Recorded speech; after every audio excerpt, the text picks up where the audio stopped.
I never considered myself a climate leader until others began identifying me as such. Similarly, I didn't consider myself black until my family, friends, the media, and government placed that word in my vocabulary and categorization on various documents for identification purposes. When I contemplate on it more, how I ended up here, with this title and these positions, a lot of it revolves around me doing three things. Doing what was natural, doing what I was taught was right, and doing what I learned and became to know was right. I believe that these are not only thoughts in my head, but in many others. I believe we are all born with the natural inclination to do certain things. If we are hungry, we search for food. If we are cold, we seek warmth. If we are frustrated, we seek peace or resolution. And while all of these natural impulses bring about a natural reaction, the magnetization of choices then falls to what we are taught and what we seek to learn. One could satisfy hunger by robbing their neighbor of a meal. At the same time, one could tend to land, cultivate crops, and produce enough food to satisfy multitudes, including themselves. This brings me back to being called a climate leader. I do feel we are all called to practice leadership. While some positions may be more visible than others, in each of our lives, we get choices to make, and we have eyes watching us. Those eyes could be a son or daughter, nephew or niece, brother or sister, a stranger, a parent, an elder, even a fellow leader.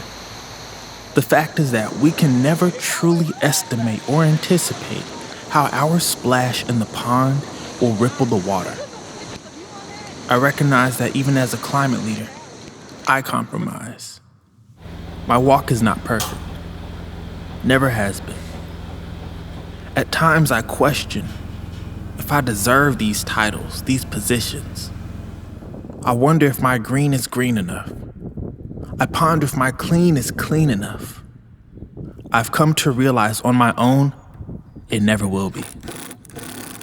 I've come to realize one of the strongest qualities of a leader is their maintenance of humility, to acknowledge their shortcomings, and to welcome advisory.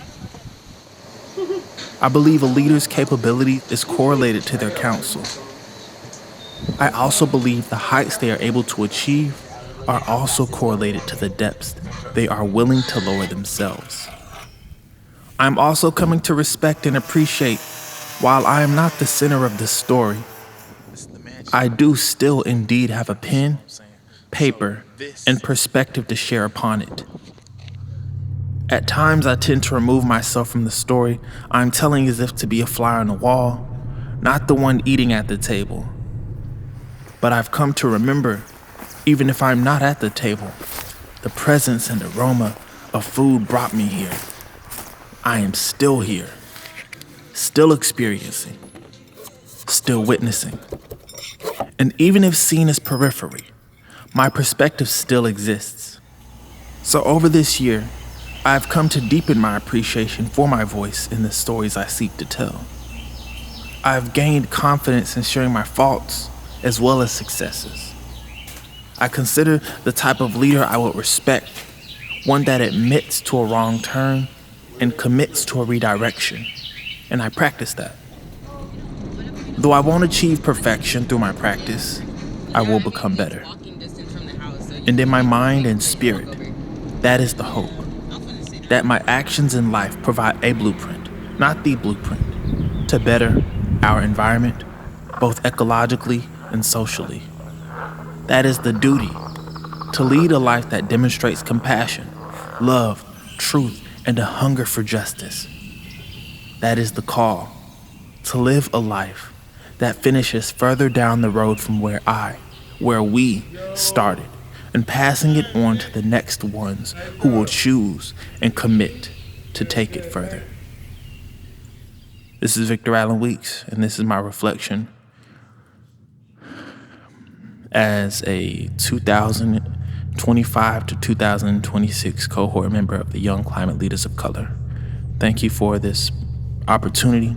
Thank you for this grown alliance and allegiance of folks that are doing great things all around the world. And I appreciate everything that I've learned and will be able to take with me and share along the way as I continue to walk down this path of my own. Peace out.